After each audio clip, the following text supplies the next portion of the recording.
भीलवाड़ा शहर के व्यवस्थन roadways bus stand पर सोमवार दोपहर टिकट खिड़की पर अचानक एक युवक ने एक युवती को गोली मार दी, जिससे वहां मौजूद लोगों में दहशत फैल गई। जिसके बाद परिजनों ने युवक को पकड़ लिया और अर्धनग्न करके उसकी जमकर पिटाई कर डाली। घटना की सूचना मिलते ही पुलिस तुरंत हरकत में आई और घटनास्थल पर पहुंची। घायल युवती को तत्काल उपचार के लिए महात्मा गांधी अस्पताल में भर्ती कराया गया है। पूछताछ में आरोपी युवक ने बताया कि वह किसी दूसरी युवती को गोली मारना चाहता था, लेकिन पहचान में भूल होने से किसी दूसरी युवती को गोली लग गई। गोली लगने से घायल युवती के मामा शराफत हुसैन ने कहा कि टोरा से भीलवाड़ा आए थे और आज हम वापस जा रहे थे। रोडवेज बस स्टैंड पर मेरी भांजी गुमानपुरा कोटा निवासी रुमाना बानू आगे चल रही थी और मैं पीछे चल रहा था। तभी एक अनजान व्यक्ति आया और उसको गोली मार दी। गोली लगने से मेरी भांजी वहीं पर नीचे गिर गई। उसके बाद हमने युवक को पकड़ा तो पब्लिक ने उससे मारपीट शुरू कर दी। हमने उसको पुलिस के हवाले कर दिया। उस व्यक्ति को हम जानते भी नहीं है और हमने उसके खिलाफ सुभाष नगर थाने में रिपोर्ट दर्ज करवा दी है। वही एएसपी पारसमल जैन ने कहा कि कोटा जिले की रहने वाली एक युवती को बस स्टैंड पर पीछे से एक व्यक्ति ने गोली मार दी, जिसके कारण उसके पीठ में गोली लगी है। उसको एमजीएच में भर्ती करवाया, जहां पीठ में गोली अटकने से उसको हायर सेंटर रेफर किया गया है। वह लड़की इस व्यक्ति को नहीं जानती है और प्रथम दृष्टया यही लग रहा है कि अनजाने में उसने इसको गोली मारी है। कोटा से भीलवाड़ा आया था कल और आज वापस जाना था। हमारी बड़ी भाभी शांत हो गई थी, उनके पास आया था। मौत किया कर पूरा काम काज करके फ्री हो गए। हम वापस जा रहे थे। अभी जैसे रोडवेज बस स्टैंड पर एंट्री हुए, मैं पीछे था, भांजी हमारे आगे थी। एकदम बच्ची आया, उसने गोली मार दी और वहीं गिर गई बच्ची। उसको पकड़ लिया हमने, जो पब्लिक ने उसको मारा बहुत है। मैंने बीच बचाव करके थाने से गाड़ी बुलाई है, गाड़ी लेके आई उसको। घटनाक्रम घटा था कि एक लड़की है जो कोटा की रहने वाली थी और बस स्टैंड पे बस में बैठ करके कोटा जाने वाली थी और उसके किसी एक लड़के ने पीछे से गोली मार दी, जिसमें उसके पीठ में गोली लगी है और उसको यहाँ पे एमजी में भर्ती कराया था। क्योंकि उसके पीठ में गोली अटकी हुई है, मतलब गोली आर पार नहीं निकली, तो इसलिए उसको हायर सेंटर पे यहाँ से उसको बच्ची को रेफर कर दिया है। और जो मुलजिम है उसको भी पब्लिक ने पकड़ करके और पुलिस को सौंप दिया है। अभी जो प्राइमरी पूछताछ में ये चीज क्लियर हुई है कि वो लड़की इसको लड़के को नहीं जानती, वो लड़का कौन है, लड़के ने लड़की को क्यों गोली मारी है।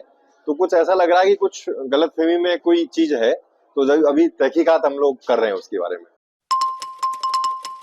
भीलवाड़ा शहर के सुभाष नगर थाना क्षेत्र में स्थित सांगानेर में सिंदरी के बालाजी के समीप एक सड़ी गली एक अज्ञात व्यक्ति की लाश मिलने से इलाके में सनसनी फैल गई। सुबह स्थानीय लोगों ने जब गली में शव देखा तो तुरंत सुभाष नगर थाना पुलिस को इसकी सूचना दी। सूचना मिलते ही सुभाष नगर थाने की पुलिस टीम मौके पर पहुंची और घटनास्थल का मुआयना किया। पुलिस को मौके पर कोई पहचान पत्र या ऐसा कोई सुराग नहीं मिला जिससे मृतक की पहचान हो सके। प्रथम दृष्टया शव कुछ दिन पुराना लग रहा था, लेकिन मौत के कारणों का अभी पता नहीं चल पाया है। पुलिस ने शव को कब्जे में लेकर महात्मा गांधी अस्पताल की मोर्चरी में रखवा दिया है। अब पुलिस मृतक की पहचान करने और मौत के कारणों का पता लगाने के लिए आसपास के लोगों से पूछताछ कर रही है और इलाके के गुमशुदा लोगों की जानकारी भी जुटा रही है। पुलिस का कहना है कि पोस्टमार्टम रिपोर्ट आने के बाद ही मौत के सही कारणों का पता चल पाएगा। इस घटना से इलाके में दहशत का माहौल है और लोग तरह तरह की आशंकाएं जता रहे हैं। वस्त्रनगरी भीलवाड़ा में सोमवार सुबह मौसम का मिजाज अचानक बदल गया है। सोमवार सुबह ओलावृष्टि ने शहर की रफ्तार पर ब्रेक लगा दिया है। सड़कों पर लबालब पानी भरने से यातायात बुरी तरह प्रभावित हुआ है। वहीं सफाई व्यवस्था की पोल खोलते हुए नालियां उफनती रही। कई इलाकों में बिजली गुल होने से लोगों को दोहरी मार झेलनी पड़ रही है। इस अप्रत्याशित मौसम ने कृषि उपज मंडी में खुले आसमान के नीचे रखे अनाज को भी भिगो दिया है, जिससे किसानों और व्यापारियों को भारी नुकसान की आशंका सता रही है। सोमवार सुबह करीब 7:15 बजे अचानक तेज बरसात के साथ ओलों की बौछार ने मौसम को सर्द कर दिया और सड़कों पर पानी की चादर बिछ गई। शहर की बदहाल जल निकासी व्यवस्था उस समय उजागर हो गई जब गंदगी से अटी नालियां ओवरफ्लो होने लगी।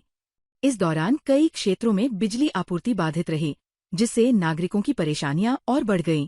बारिश व तेज हवाओं के चलते शहर की पौष कॉलोनी काशीपुरी में पेट टूट गया। वहीं एमएलवी कॉलेज की दीवार भी गिर गई। अजमेर चौराहा, यातायात थाने के पास और रामधाम के पास अंडरब्रिज पानी से भर गए। कृषि उपज मंडी में बारिश से हजारों क्विंटल अनाज भीग गया, नीलामी चबूतरों पर व्यापारियों का कब्जा होने से किसानों का अनाज खुले में भीगता रहा। कलेक्ट्रेट गेट और उसके आसपास सड़कों पर पानी जमा हो गया।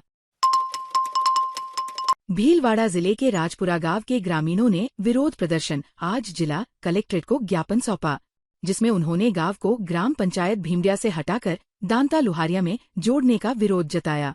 उन्होंने गांव को भीमडियास पंचायत में ही रखने की मांग करते हुए चेतावनी दी कि यदि मांगे नहीं मानी जाती है तो चुनाव का बहिष्कार किया जाएगा। ग्रामीण श्याम कुमार पांड्या ने बताया कि बिना ग्रामीणों के जानकारी के हमारे गांव को ग्राम पंचायत दांता लुहारिया में जोड़ दिया गया। दांता लुहारिया पंचायत गांव से काफी दूर है और वहां जाने के लिए कोई साधन भी नहीं है। इसके कारण हमारी मांग है कि गांव को भीमडियास पंचायत में ही रखा जाए। हमारी एक ग्राम पंचायत भीमडियास है, उससे हटा के हमारे नए सर्जित पंचायत बनाए लुहारिया दाता, उसमें राजपुरा को उससे जोड़ दिया गया। वहाँ ना जाने का संसाधन, रास्ता, सभी तरह की दिक्कतें हैं। इसलिए हम लोग सभी आज वापस कलेक्टर महोदय के पास आए कि हमें वापस पुरानी पंचायत भीमडियास में यथास्थिति में रखा जाए। इस मांग को लेकर हम लोग आए हैं। अगर ऐसा नहीं किया जाएगा तो चुनाव में मताधिकार का बहिष्कार किया जाएगा, चुनाव का बहिष्कार किया जाएगा। ये हम लोग आज धर्मस्थल पर बैठकर ये फैसला ले लेंगे कि यदि गाँव में कोई मतदान करेगा तो उसको सामाजिक गांव में फैसला करके उनके खिलाफ कार्रवाई करेंगे। शाहपुरा तहसील के कादिसहना के राजेश आचार्य के भारतीय सेना में 19 वर्ष के सेवा काल पूर्ण कर लौटे भारतीय जवान का समस्त ग्रामवासियों व आचार्य ब्राह्मण समाज के स्वाजाती बंधुओं ने फौजी का गांव में जुलूस निकला।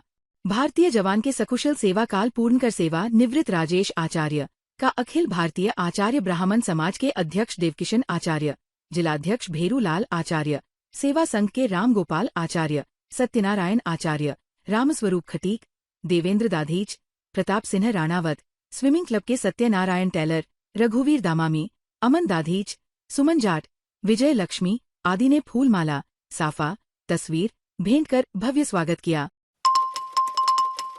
शाहपुरा में शक्तिपीठ धनोप माताजी मंदिर पहुंचकर पूर्व राजस्व मंत्री रामलाल जाट ने दर्शन व पूजा अर्चना की। इस अवसर पर उन्होंने प्रदेशवासियों की सुख समृद्धि व खुशहाली की कामना की।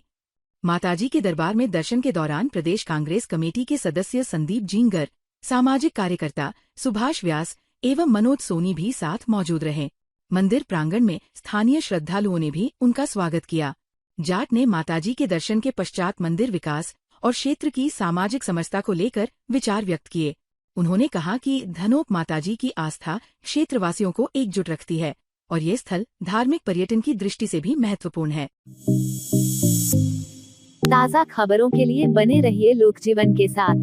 लोकजीवन के YouTube चैनल को सब्सक्राइब करें, लाइक करें और बेल आइकन को प्रेस करें, जिससे कि हर वीडियो का नोटिफिकेशन आप तक पहुंच सके।